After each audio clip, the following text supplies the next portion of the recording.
nosso irmão Nestor para orar e que Deus abençoe a nossa escola bíblica. Pai amado, Senhor Deus, Santo Deus, pela misericórdia do Senhor Jesus Cristo, abençoa nosso filho, nos dá sabedoria, o Espírito do Senhor nos fortaleça para jamais estudar a tua palavra com nosso lado.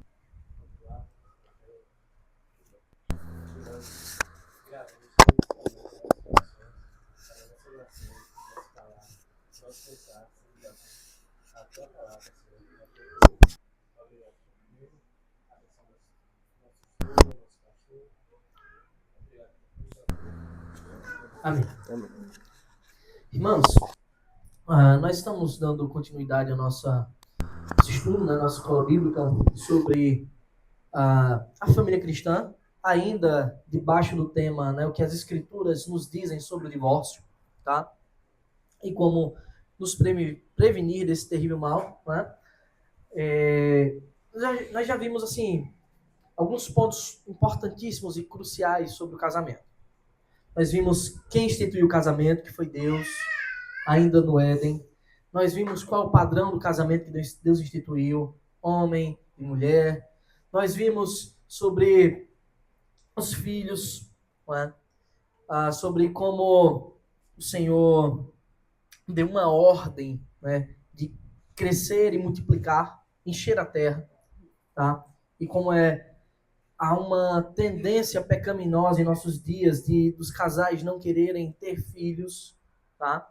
Isso não é outra coisa senão egoísmo e falta de entendimento da palavra de Deus. Nós vimos como Deus abençoa aqueles que têm filhos.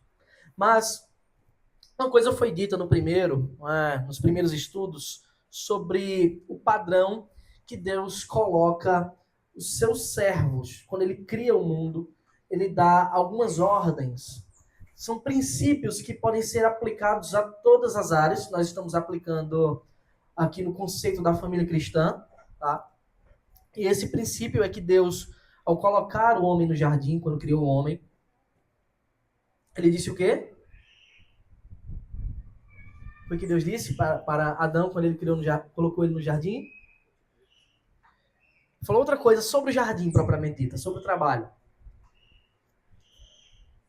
Cultivar e guardar. Aí tá, tem que falar o primeiro, né, para lembrar. Cultivar e guardar. Deus deu essa ordem para o homem. Ele colocou o homem no jardim para cultivar e guardar. Eu lembro que eu falei aqui sobre masculinidade, as pessoas têm uma visão muito deturpada sobre masculinidade, né? Como se o homem tivesse que ser um ogro, um troglodita, alguém sempre disposto a entrar numa guerra, numa luta corporal, né? Essa não é a visão bíblica, né? Alguns querendo deturpar essa visão, buscando uma masculinidade ideal fora das escrituras, criam a estrutura, a figura de alguém totalmente insensível, grosso, né? Estúpido. E essa não é o que a Bíblia nos ensina. Né? Como se o exemplo de masculinidade fosse sempre um homem caçador, caçando animais selvagens, o tempo todo, todos os dias, arriscando a sua vida. Mas quando Deus criou o homem, sua imagem e semelhança, ele coloca Adão no jardim. Não foi numa selva, tá? Não foi numa frente de uma guerra. Foi num jardim e deu uma ordem para Adão de cultivar e guardar. Ou seja, cultivar, ele tinha a obrigação de fazer com que aquele jardim florescesse, né? Enchesse com suas belezas criadas por Deus, e sim guardar, proteger também dos predadores, daqueles que por algum motivo viessem a destruir o jardim. E nós entendemos, irmãos, biblicamente, essas duas expressões que estão lá em Gênesis, logo no comecinho da palavra de Deus, cultivar e guardar, como ordens, como princípios imutáveis. Porque depois o Senhor faz cair um pesado sono sobre Adão e tira da sua costela sua esposa, Eva. E ele não dá uma ordem miraculosamente diferente da de Adão. Ele cria Eva para ser a sua auxiliadora idônea. Então, propósito final de ambos é o mesmo. Apesar dos propósitos particulares de cada um, das ações, da distribuição dos trabalhos e das obrigações serem distintas. Afinal, homem e mulher são distintos, tá? Eles não são iguais.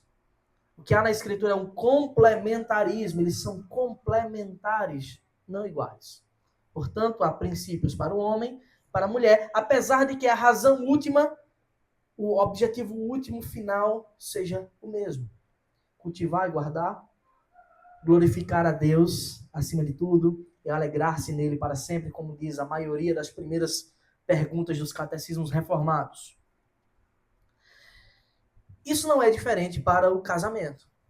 Isso não é diferente quando nós imaginamos nos inseridos no trabalho, no mercado de trabalho. Isso não é diferente quando estamos em nosso lar. Isso não é diferente quando temos filhos para criar. Isso não é diferente quando devemos promover o bem-estar das nossas amizades, da nossa irmandade na igreja, da comunhão. Em todos esses momentos, em todos esses lugares que estamos, Deus nos coloca para cultivar e guardar. Isso é tão verdade na igreja que ele distribui à igreja dons para o povo de Deus. Né? Eu falei aqui na quinta-feira, né, sobre os dons distribuídos, por exemplo, nosso irmão Paulo ali fazendo uma coisa incrível. Inclusive orem pela vida de Paulo, que tem sido uma bênção, e pela construção da nossa igreja, né, irmãos? De como Deus distribui dons para cultivar e outros para guardar. Por exemplo, o pastor, ele é chamado à igreja para guardar ela de diversos modos, como anjo da igreja. Né? Apesar do anjo ser mensageiro, por vezes o anjo no Antigo Testamento foi enviado por Deus também para guerrear pelo seu povo, para proteger o seu povo. Por vezes o pastor é necessário expulsar os lobos, né? Afugentar esses lobos maus que tentam devorar as ovelhas ou corromper as ovelhas. Não é? Isso é uma forma de guardar. Mas aplicando isso ao lar, nós somos chamados para cultivar o nosso lar. Principalmente no que diz respeito ao casamento. Quando há uma falha em nossa busca pelo cultivo santo, e nós já vimos assim, provavelmente uma dezena, né, nos estudos, já tem até um tempo que a gente está estudando família cristã, dezenas de coisas nas quais nós devemos cultivar em nosso lar, seja pelo amor, pelo respeito, pela honra, né, do casal. Quando a gente falha nisso, quando a gente está disposto a falhar no cultivo, nas nossas obrigações no lar, muito provavelmente significa dizer que a gente está indisposto também a guardar o nosso lar dos predadores externos que tentam se infiltrar e arrebatar as ovelhinhas, né, ou destruir a comunhão do lar. E uma das coisas que tem acontecido em nossos dias, infelizmente, por causa da fugacidade que a nossa geração trata todas as coisas, tudo é muito fugaz, né? Se hoje eu sou seu amigo, se olhou o cara feio pra mim, eu não quero mais ser seu amigo, a gente simplesmente dispensa, tem outras pessoas querendo ser, então eu vou para outras pessoas. Se eu tento um dia no trabalho, se deu errado, eu mando todo mundo pro espaço e vou e tento outro. Isso tem acontecido também no casamento, em nossos dias. Não que não acontecesse antes, mas a gente tem verificado, tem sentido como as coisas estão cada vez mais fugazes, sem valor para as pessoas. As pessoas não têm atribuído o valor necessário às coisas. E isso significa dizer que as pessoas não estão dispostas a guardar aquelas bênçãos que Deus tem entregado em suas vidas. E uma delas, sem dúvida, é o casamento. O casamento é para ser uma coisa de muitas bênçãos. Né? Uma bênção de Deus ordinária significa dizer que não é só para os crentes, até para os descrentes, mas que nós devemos estar dispostos a guardar. E quando a gente não está disposto, a gente é atacado, tentado em diversas áreas. Nós vimos esse texto, né, já de Coríntios 7, sobre divórcio, sobre como Paulo trata, mas não é sobre ele que eu quero tratar com os irmãos, a gente já passou por isso aqui. Eu lembro que eu trouxe esse texto famoso, todo mundo conhece, um dos textos mais belos das Escrituras, que não é um texto essencialmente sobre casamento, mas que pode ser aplicado ao casamento tranquilamente. Porque é um texto sobre o amor. E o amor, ele existe em diversos níveis. E eu lembro que eu trouxe para os irmãos alguns princípios que nós devemos ter cuidado. Só relembrando que na semana passada não tivemos nosso estudo, devido à ceia, né? Paulo tinha escrito que o amor é paciente e bondoso. Essas duas características são características de quem busca cultivar o lar no modo correto, como Deus nos ensina, e também guardar esse lar incontaminado do mal. Paciente e bondoso, paciência e bondade, que são, sem sombra de dúvidas, fruto do Espírito, tá? O amor, ele não arde em ciúmes, ele não se envaidece, ele não é orgulhoso, ele não se conduz de forma inconveniente, não busca os seus interesses, não se irrita, não se ressente do mal. Olha o tanto de não que tem. Paulo está falando isso porque as pessoas, pelo pretexto do amor naquela igreja, estavam, obviamente, agindo com todos esses padrões aí. Então ele já deixa bem claro. Tem esses pontinhos aí, não é amor. E eu lembro que eu disse aos irmãos, amor não é um sentimento. Amor não é sentimento. Como assim? Amor é a prática de uma verdade estabelecida por Deus. Amor é o vínculo da perfeição. Amor, para amar, você deve decidir amar. Isso é possível fazermos de forma santa e plena com a habitação do Espírito, sem sombra de dúvidas. Tá? Então, quando esses pontos que começam a minar, esses ataques que podem ser externos ou internos dos nossos próprios corações começam a vir, se eles não forem tratados da forma correta, isso pode virar um grande problema, tá? Mas eles não são fruto do amor. O fruto do amor, o amor, ele não produz coisas más. Até porque o amor, ele procede de Deus. É o que o nosso Deus é. E nada de mal pode proceder do nosso Senhor. Então nós devemos estar o tempo todo em guarda, atentos, porque nossa missão para o casamento, aqueles que são casados devem saber disso, e aqueles que querem se casar devem saber disso também. Tá? A nossa missão para o casamento é cultivar o lar e guardá-lo. E para que a gente faça isso da forma correta, é fundamental o amor. O amor é a prática de uma verdade pré-estabelecida. Mário, como assim o amor não é um sentimento? É bem fácil verificar isso na Escritura, tá, irmãos? Apesar do que as pessoas dizem, eu peco se eu usar a palavra amor como sinônimo de sentimento, quando a gente tá apaixonado, assim, eu te amo. Não, meu irmão, você não peca não ao fazer isso, tá? Fique tranquilo.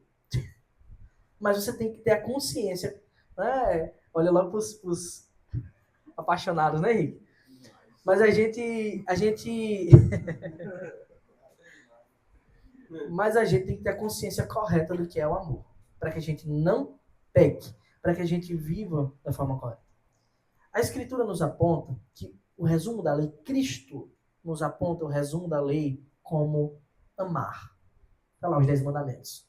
Não matarás, não adulterarás, não darás falso testemunho, não tome o nome do Senhor teu Deus em vão, lembra-te do Shabat, do descanso, 10 mandamentos.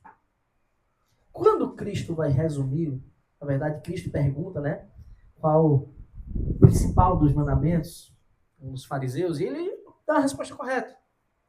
É o resumo da lei. Amarás, pois, o Senhor teu Deus, é a Shema, né, dos judeus. Todo o teu coração, tua alma, teu entendimento, tua força. E, semelhante a este, amará o teu próximo como a ti mesmo. Ou seja, o amor é a prática da lei, é o resumo da lei. É atribuir a glória a Deus, sendo-lhe obediente nos seus ensinos e, de fato, praticar esses ensinos estabelecidos por Deus como santos e puros no nível horizontal, com os nossos irmãos e os próximos a nós. Nosso próximo. Então, o amor não é um sentimento.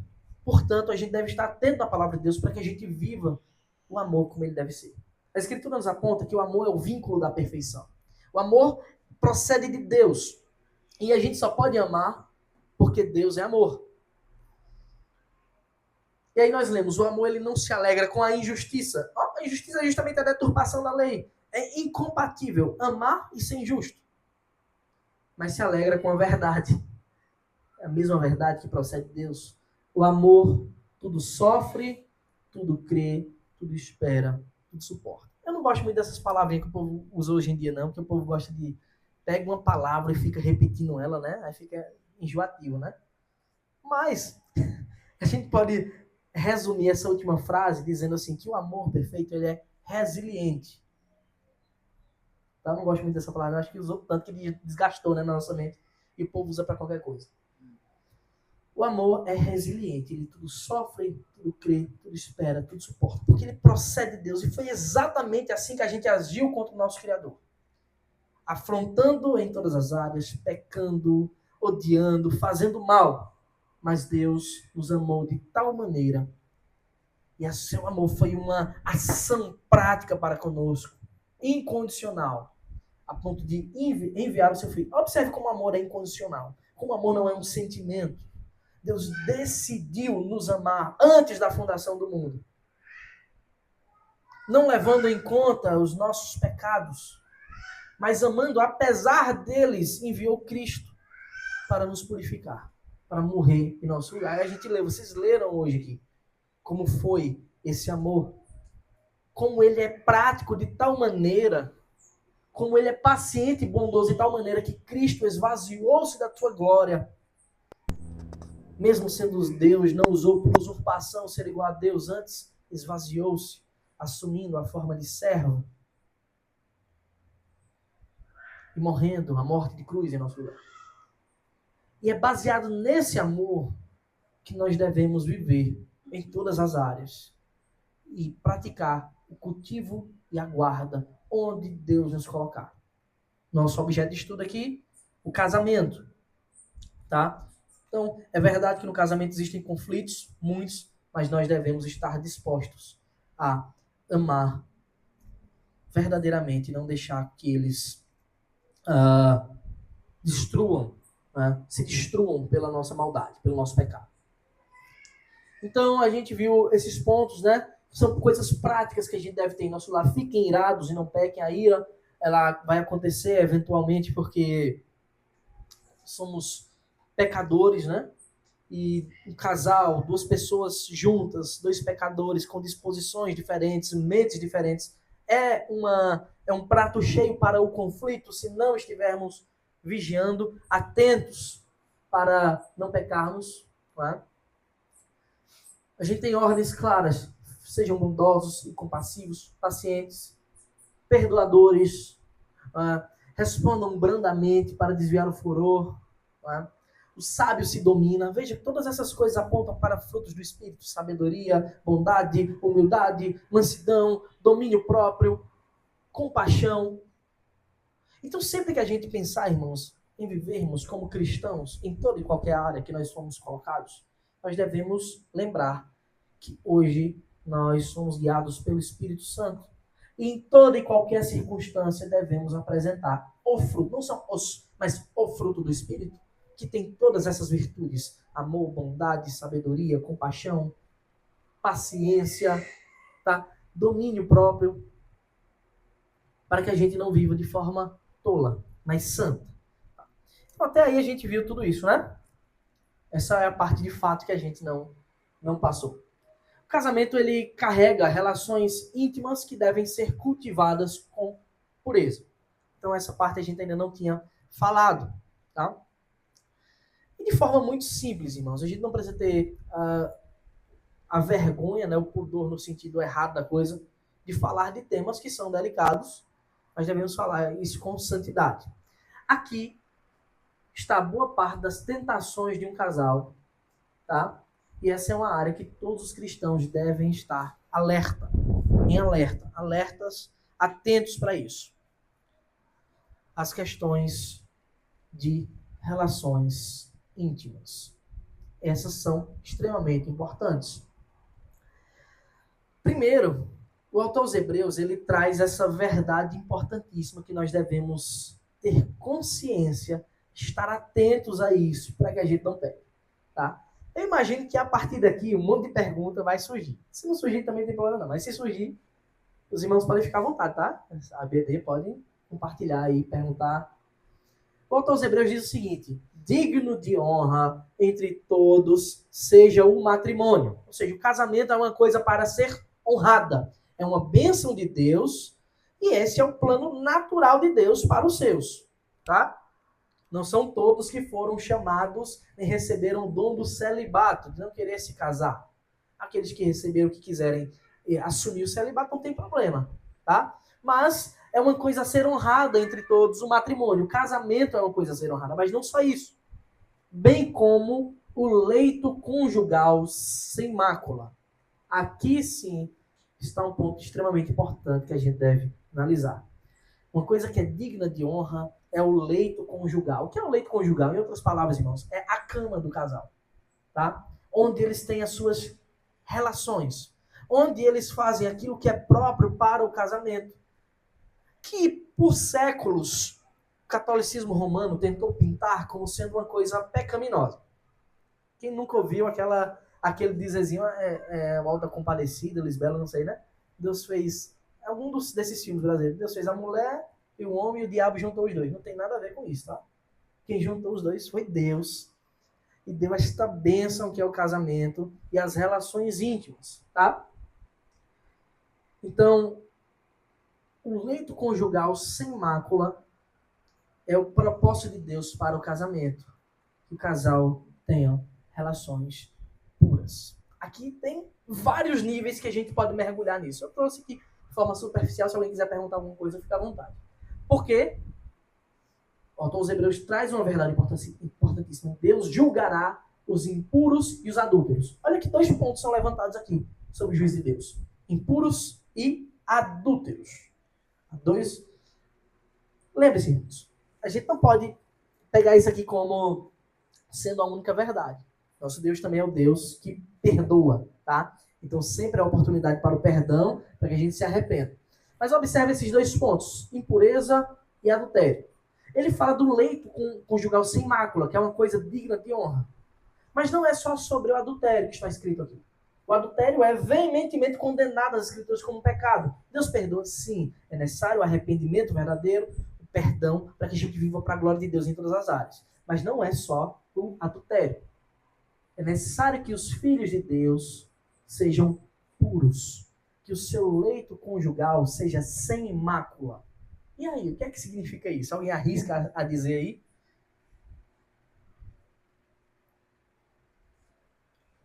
E aí, irmãos, alguém se arrisca a dizer?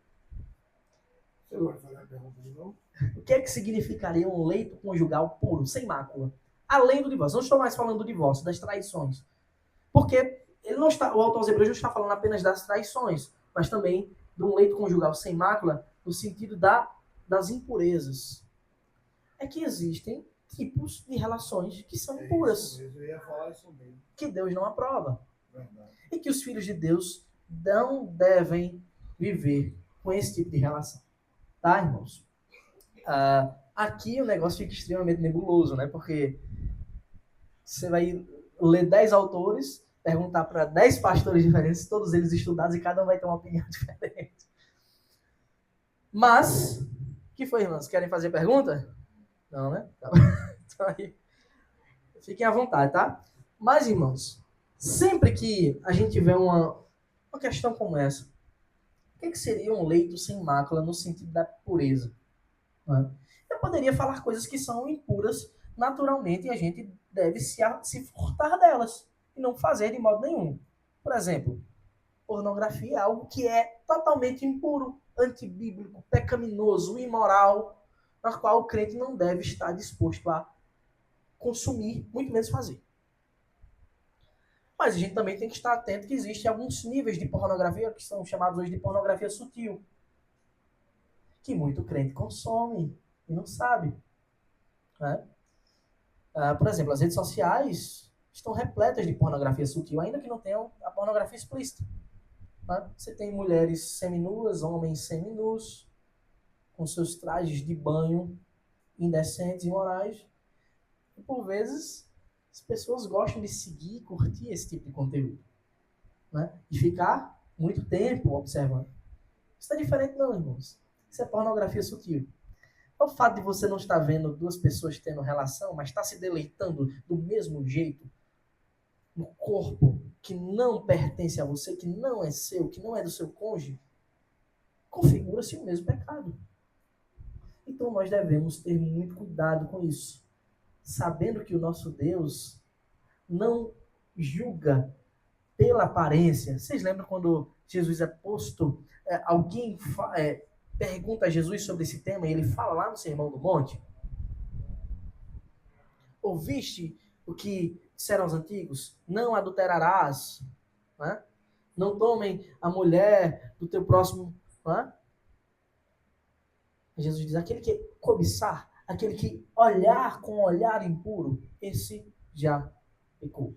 Porque o nosso Deus é o Deus que sonda as mentes e os corações. O nosso Deus não quer apenas as nossas atitudes externas, irmãos. Ele quer que sejamos puros de verdade, internamente e externamente.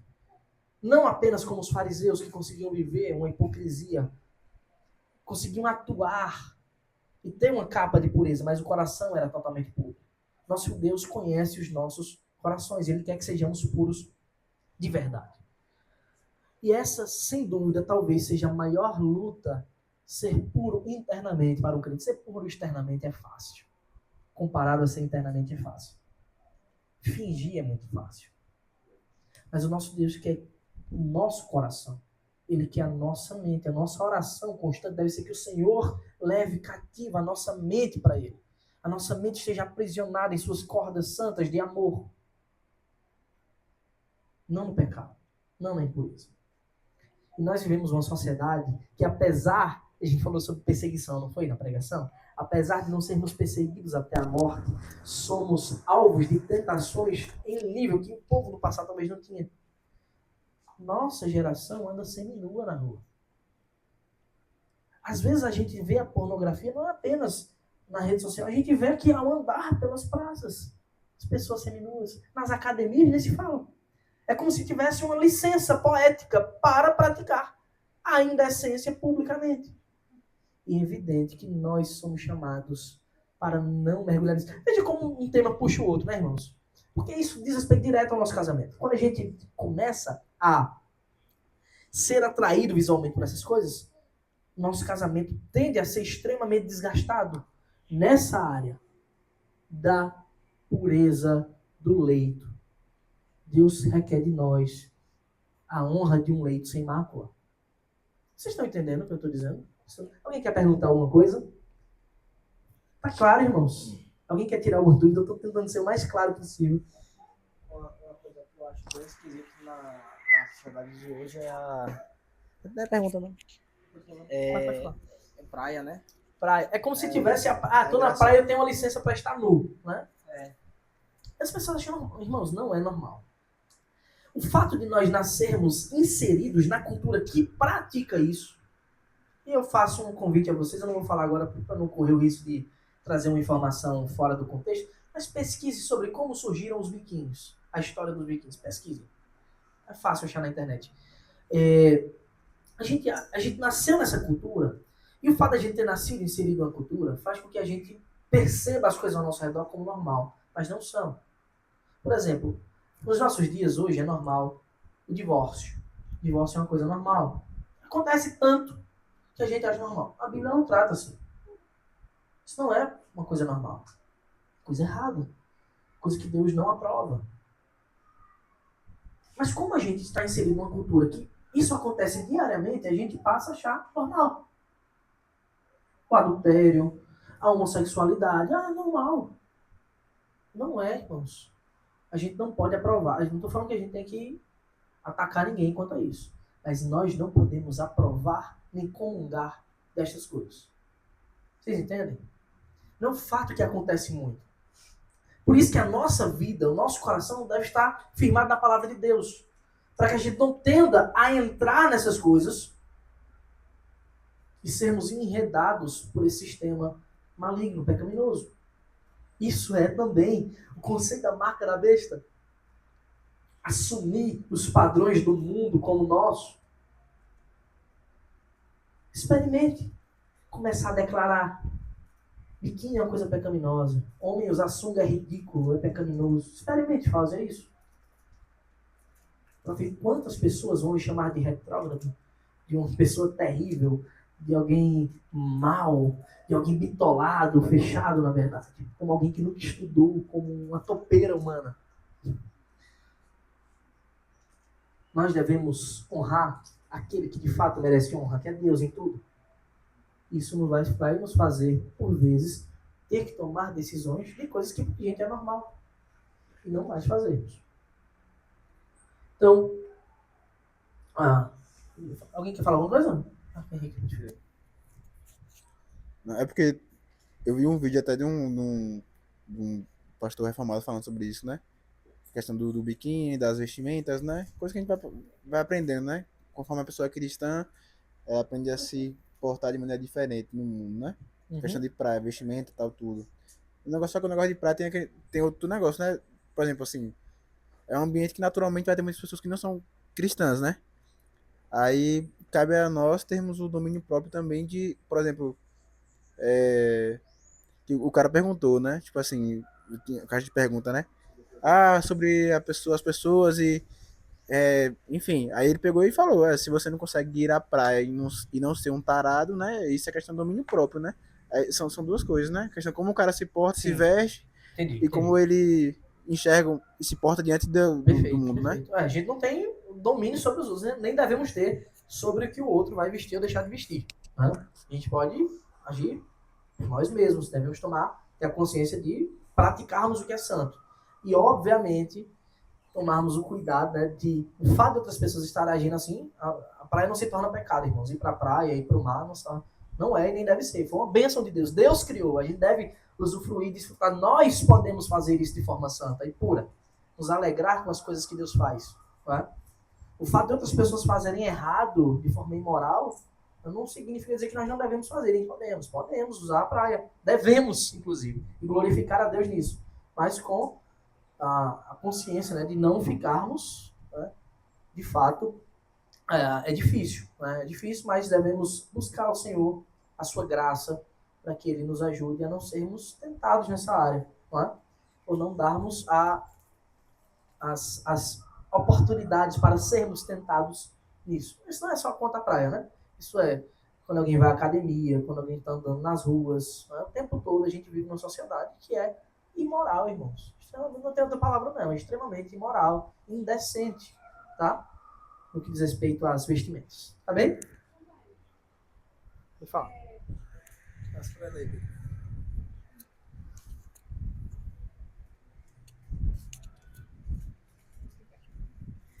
Em feira, há um tempo atrás, abriu uma academia. Já sabe, né? Já, mas continua, pode contar. Eu queria saber, porque assim. Abriu uma academia de crente, né? Uma academia de crente. E só toca música gospel. Com alas separadas, tocando músicas gospels, enfim. E eu lembro que no início, logo quando teve a bomba da notícia, né? Sim.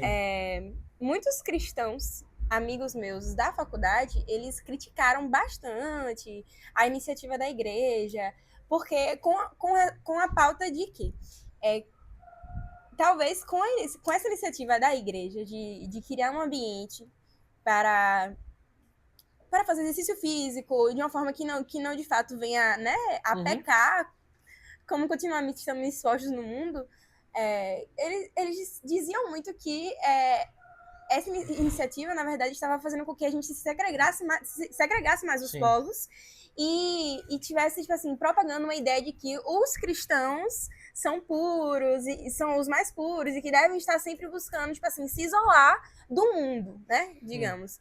E, assim, eu particularmente, eu não vejo dessa forma, sabe? E eu também não vejo como, tipo assim, essa iniciativa da igreja, por mais que eu não compactue com tudo que ela, né, prega, como algo, assim, péssimo para o nosso meio cristão.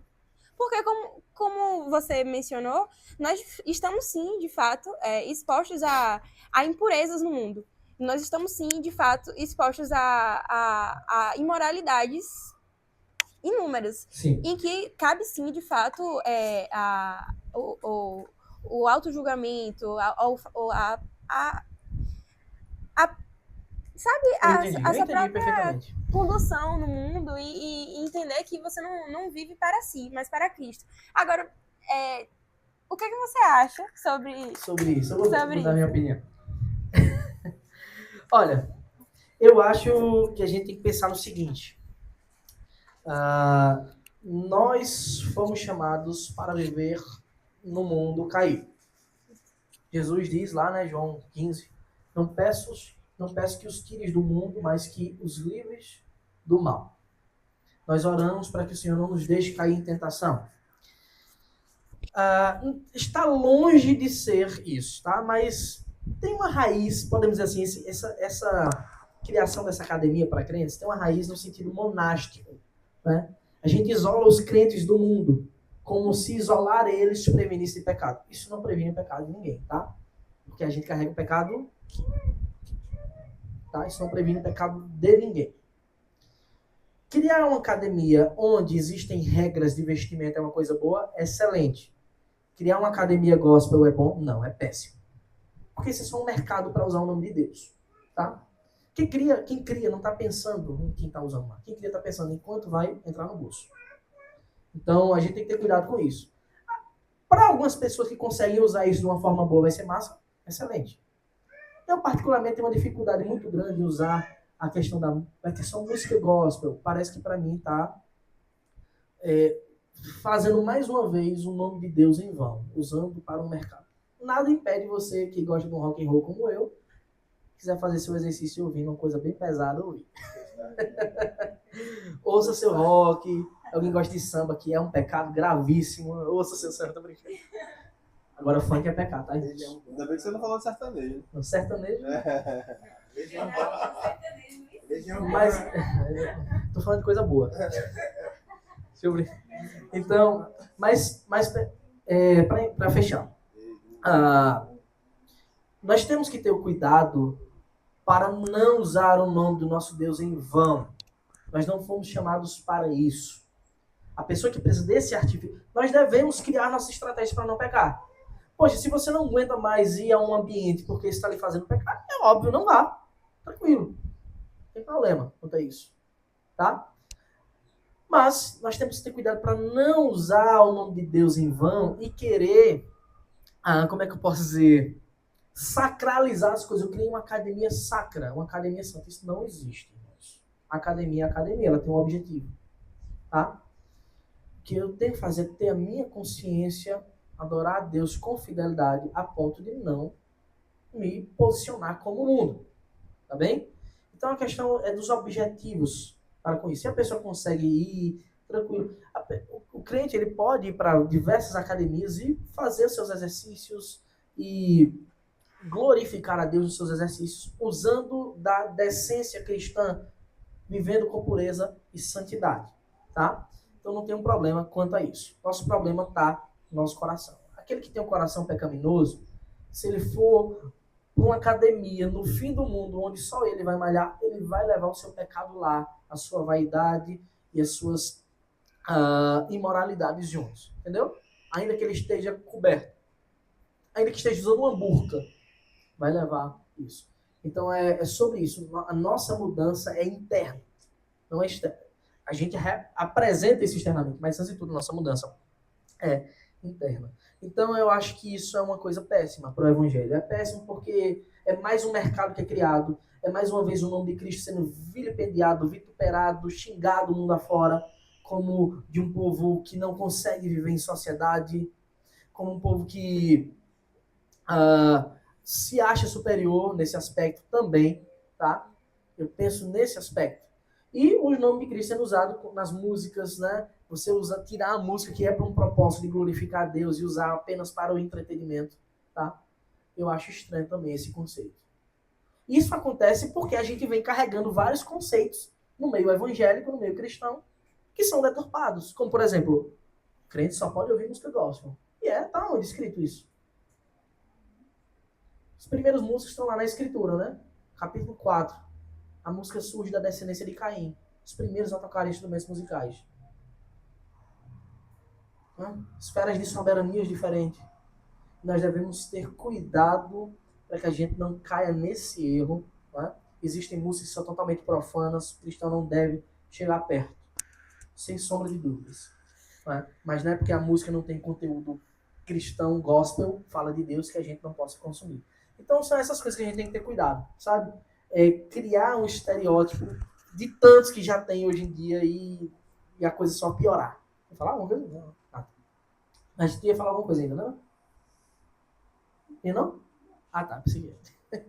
Ô, Mário, nesse contexto, o ideal, se o cristão quisesse ter uma iniciativa dessa, de montar um espaço desse, ele poderia fazer colocando regras, né, como você falou, de vestimentas. E não seria uma academia para crentes, é uma academia. Separando homens de mulheres, Isso. por exemplo.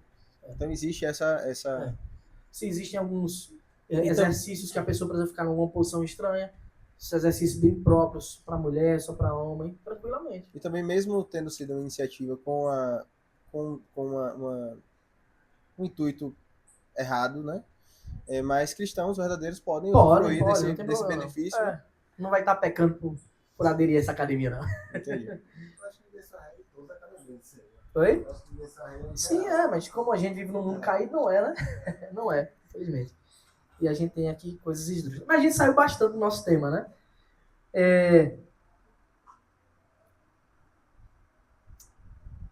Para encerrar, eu vou ler só esse princípio bíblico, tá, irmãos? E a gente... Acho que até o último slide. Não, tem um bocado aí. Lembrem-se que Deus, no sentido do casamento, né, uniu homem e mulher para que se tornassem uma só carne. Isso traz implicações práticas no que diz respeito ao leito. A gente está falando de leite sem mácula, e ao falar de leite sem mácula, a gente a gente sai do tema, mas a gente não saiu tanto assim, porque de fato essas coisas externas contaminam o nosso leito. A nossa visão nos contamina fora, e por vezes a gente acaba carregando essas máculas para o nosso lar, e não devemos fazer isso, de fato, tá?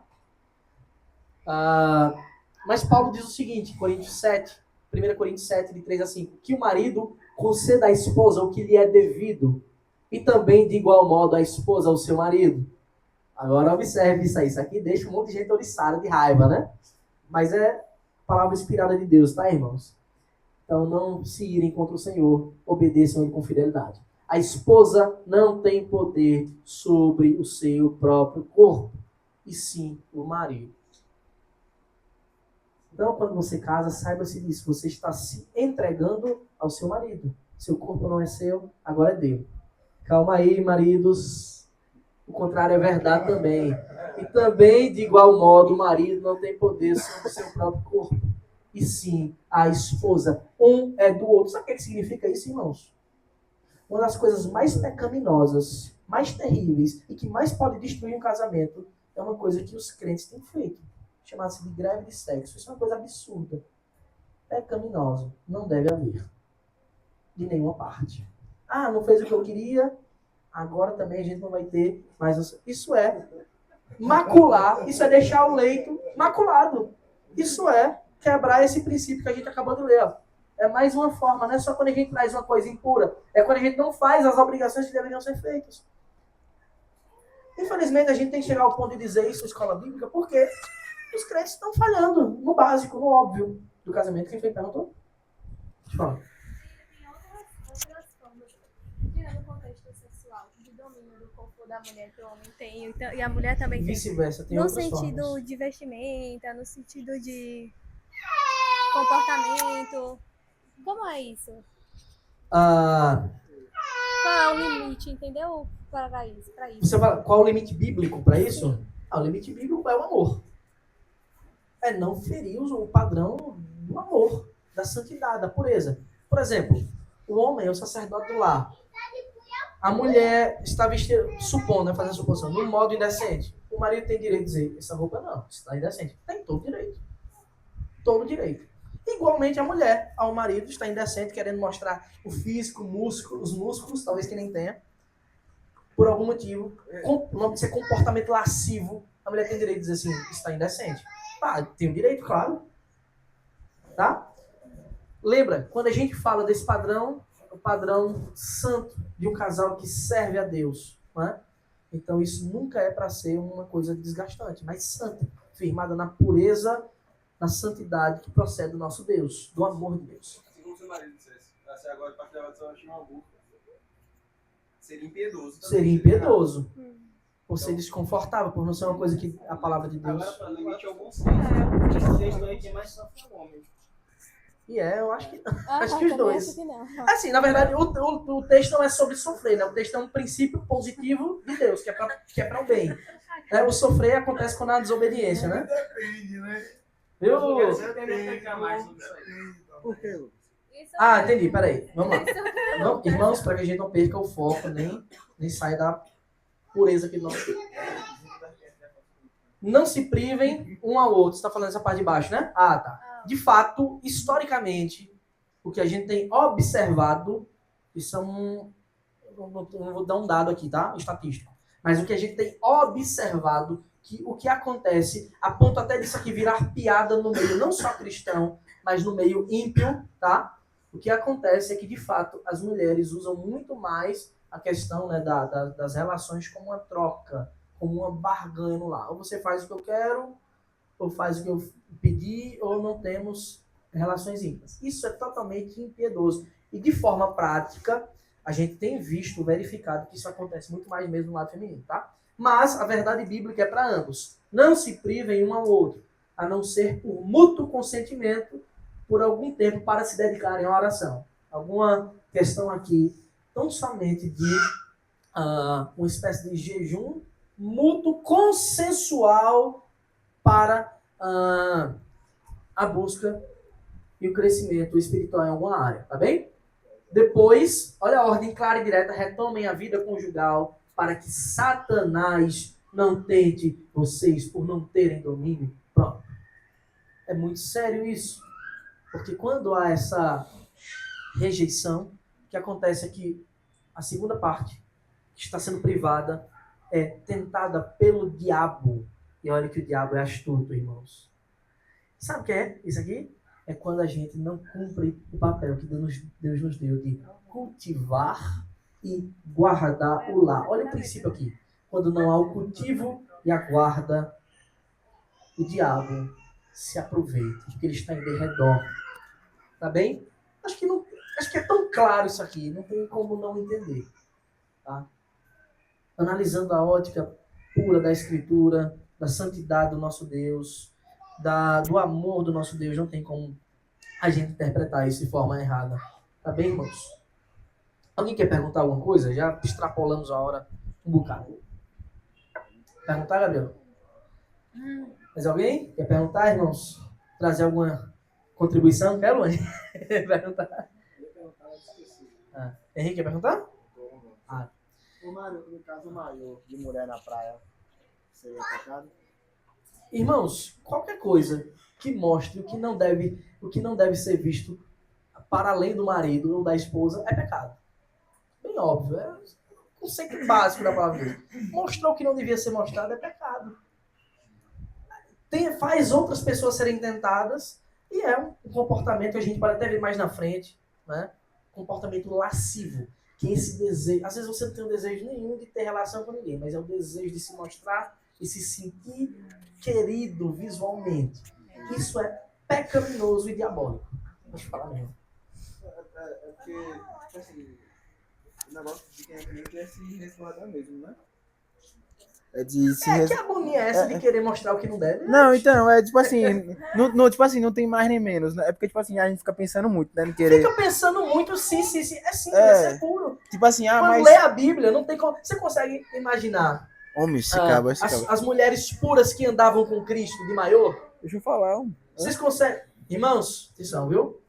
Vocês conseguem imaginar as mulheres puras que andavam com Cristo e serviam ao Senhor de maiô e de biquíni? Isso sendo aprovado pelo Senhor Jesus, pelos apóstolos? Não. Então é simples. Tá muito claro. A gente fica perguntando se, porque a gente quer uma desculpa para pecar. A gente quer saber qual o limite que eu posso ir. Gente, quando a gente pensa em qual o limite que eu posso ir, eu tô querendo brincar com os limites, as barreiras do pecado. Sim. Eu tô querendo dar vazão ao meu pecado de alguma forma. A gente tem que pensar qual o limite para ser mais santo possível, para adorar o Senhor com mais pureza. mais santidade. Quando a gente pensar assim, a gente vai estar pensando corretamente. Se a gente pensar o contrário, qual o limite que eu não peco, aí eu tô querendo brincar com o pecado. A gente deve evitar qualquer brecha, por mais que seja mínima, Por mais para que expor o pecado para nossas vidas e para a vida do próximo, né? É porque, tipo assim, por exemplo, eu digo por testemunho próprio, né? Por exemplo, eu Sim, emagreci. Aí, tipo assim, muito do meu antes e depois eu botava no Instagram, né? Tipo assim, claro. e realmente as pessoas que vinham no meu Instagram vinham pra ver essa questão do antes e depois, poxa, incentivo, tal, tal, tal. Só que aí E depois... pra ver o antes e o depois do emagrecimento, da obesidade pra uma vida saudável, você não precisa estar nu. Não, exato, é. Aí, tipo assim, eu postava sem camisa, né? Sim. Aí tinha vontade de postar sem camisa e tal. Mas aí vinha aquele pensamento de justificação, né? Pô, mas tipo assim, a imagem do homem não é tão sexualizada. Não, Aí, tipo assim, por mais que não seja realmente, tipo assim, por mais que seja mais normal o homem postar sem camisa, não sei, mas tipo esse assim, pensamento, eu não tô ele falando, vem do coração enganoso, eu não tô falando que não é. Eu tô dizendo assim, é que nem o que o Lucas falou, né? Ah, o homem sofre mais por isso, por acaso. Mas independentemente disso, né? Independentemente, porque a mulher realmente é mais sexualizada, porque o homem tende a ser mais carnal, né? Sim, sim. É tipo assim, independentemente disso, da ponderação, Não é menos pecado para o não homem.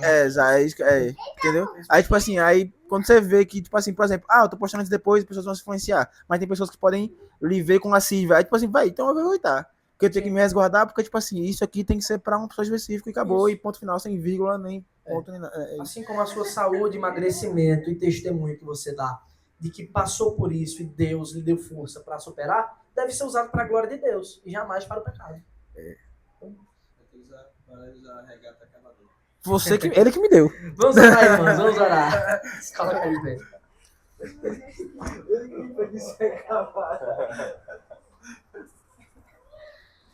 Deus bendito, obrigado, Pai, pelo teu amor. Te peço que o Senhor nos ajude a vivermos com pureza em todas as áreas, te servirmos, ó Deus, com fidelidade. Em nome de Cristo, ajuda-nos a te adorar, a te servir e a termos o coração, ó Deus, em ti, firmado na rocha, que é Cristo, na rocha firme, inabalável, para que o teu nome, tão somente o teu nome, seja glorificado com as nossas atitudes e que a gente possa viver sim nesse mundo que é cheio de trevas, mas não sendo igualmente cheios de trevas, mas cheios de luz, com o verdadeiro luz do mundo, luzeiros do mundo e sal da terra, para a tua glória. É que nós oramos. Em nome de Cristo. Amém. Amém.